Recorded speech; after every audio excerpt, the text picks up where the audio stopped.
Hi, my name is Coral Venuno, and I completed this project with Roxanne Malay and Alessandra Guerrillo. And we would like to introduce to you a refined version of the fashion brand we are all familiar with, Michael Kors. Michael Kors was born in 1981 and experienced a lot of success in its early years in the fashion industry.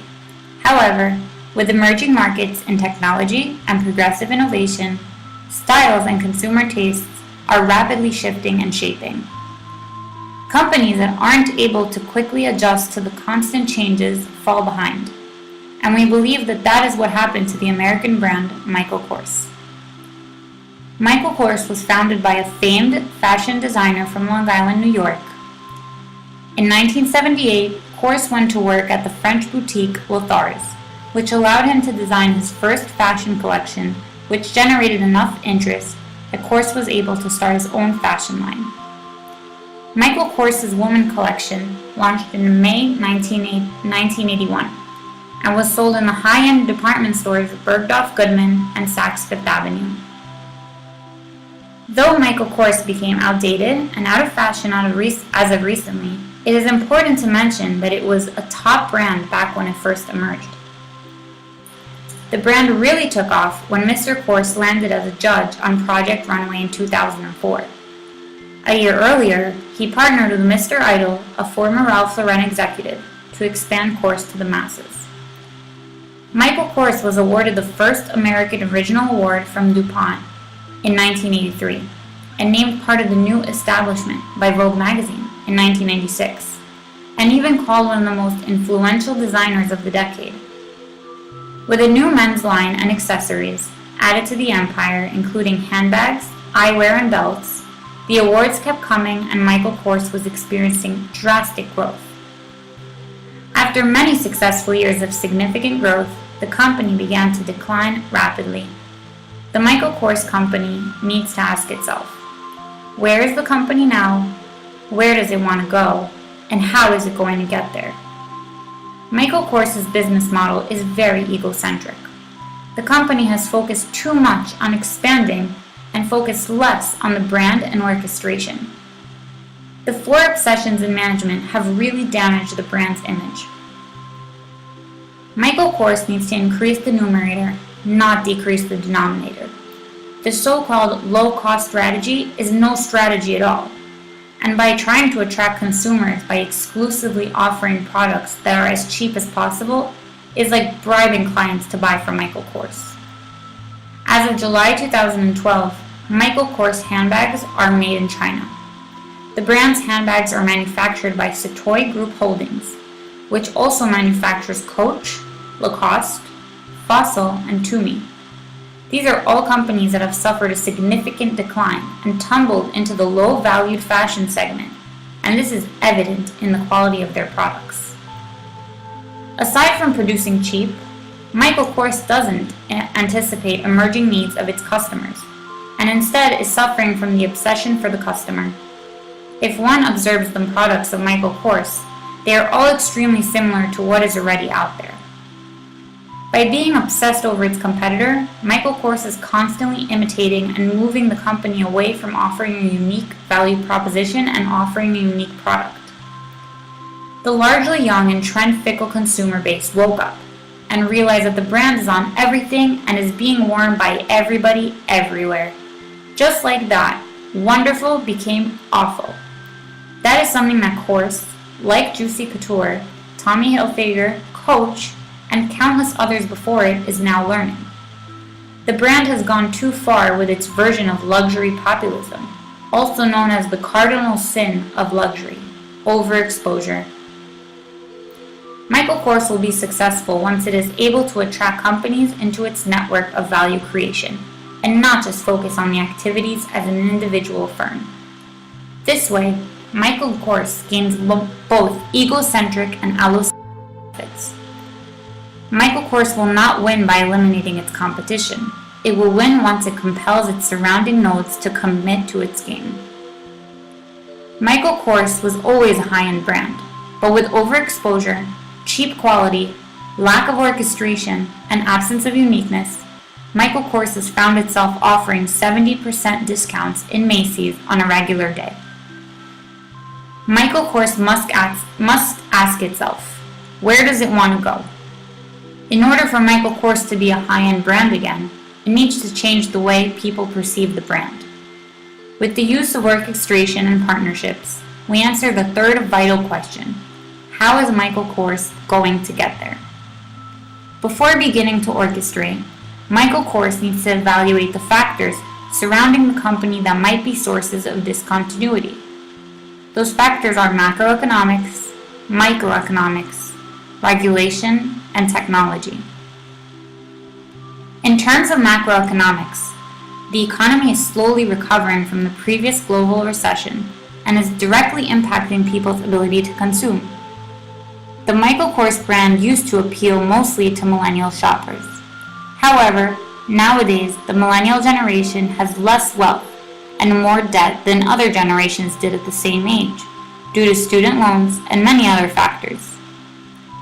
Millennials are also more concerned with environmental and social governance of companies. Therefore, Michael Kors needs to consider this factor when choosing manufacturing facilities and hiring their labor force, and they must be conscious of the company's relationship with its employees, suppliers, customers, and the communities where they operate. From a microeconomics perspective, Michael Kors needs to inspect how consumers shop in the fashion industry in order to correctly position the product and sell it to the customers it wants to target. Ultimately, a more elite group of consumers. We would also like to eliminate the excessive amount of outlets because they are decreasing the value of the brand. Government regulation is an important influencing factor when manufacturing, importing, and exporting products. With a new president, it is vital to be aware of what new regulations will impact the business, domestically and internationally, concerning the importing of materials and overseas manufacturing. Lastly, being up to date with technological advances can significantly enhance Michael Kors' ability to connect with its customers, advertise, and be accessible. Customers must identify themselves with the Michael Kors brand, and technology is the main approach to appeal to newer generations. In order to create the new and exclusive atmosphere Michael Kors so desperately needs, the company must take advantage of technology. The second step in the three methodologies is to connect. Connecting involves having an asset-light approach with sophisticated nodes while orchestrating and staying transparent. Michael Kors needs to focus on what it does best, also known as its vantage point. It needs to emphasize its natural advantage and enhance its sophistication to create an inimitable value proposition. As an American company, Michael Kors is good at branding. The company is good at creating a unique name and image for its product in the consumer's mind, mainly through advertising campaigns with a consistent theme. However, Michael Kors is clearly not good at making the product look qualitative, luxurious, and being technologically involved. The first node we will orchestrate is a partnership with some of the best fashion schools in the country, or across the world. We will organize contests in order to have students participate in the new designs of our bags. Such contests will make some of the best fashion students compete against each other to produce the most sophisticated designs. Secondly, Michael Kors needs to understand that quality over quantity is everything. Partnering with a manufacturing company in the regions of Italy that are well known for producing leather of high fashion brands such as Gucci or Prada can improve the quality of the products and create value. By partnering up with these Italian regions, we are adopting a global strategy that is beneficial to both parties. Those regions that are facing considerable competition with China would benefit from our partnership just as much as we would. To make Michael Kors' product even more unique, the brand needs to awaken emotion in its customers. Once the brand becomes more exclusive, celebrities wearing a Michael Kors outfit or watch can appeal to customers and inspire them to wear a brand their role models are wearing. Lastly, Michael Kors needs to think outside of the box. This generation revolves around technology, smartphone applications, and connecting one person, place, or thing to another. Michael Kors consumers must be able to connect with other consumers, they must be able to shop online and have access to an easy-to-use interactive application that is modern and appealing. To achieve this, Michael Kors can partner with application development companies to recreate their application. The search for addition of nodes to the Michael Kors network must never stop. But our group believes that with these 4 nodes, the company will definitely get back on its feet. Michael Kors will be fully transparent so all participants in the network can see where and how the products are being manufactured, whom is buying the products, and follow the growth of the company. Once Michael Kors has assembled its network, the deploying process begins, making the company allocentric and luring its competitors to play its game.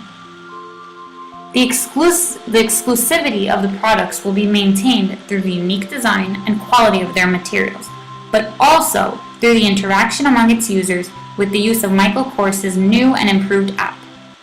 We want to create a business model impossible to imitate, always orchestrating more and more nodes.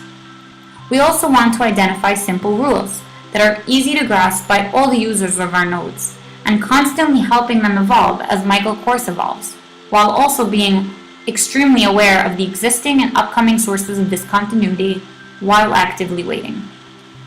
We want to make our knowledge easily applicable, so that all locations where Michael Kors is sold has the ability to maintain a consistent brand image, and that no specific region's culture or environment will alter it. We hope that by orchestrating and keeping our vision allocentric, we will be able to remodel the Michael Kors brand, making it look like a higher value product with sustainable growth in the future. Our customers will never forget the way Michael Kors makes them feel. They will be willing to pay a higher price once they are mesmerized by Michael Kors products and the experience of shopping in Michael Kors stores. It is not about low costs. It is about making the products one of a kind.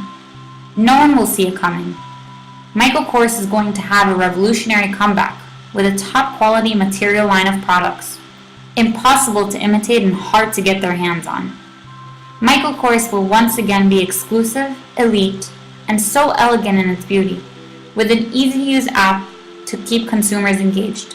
All of this while still marketing in a way where all everyone will ever see and think is Michael Kors.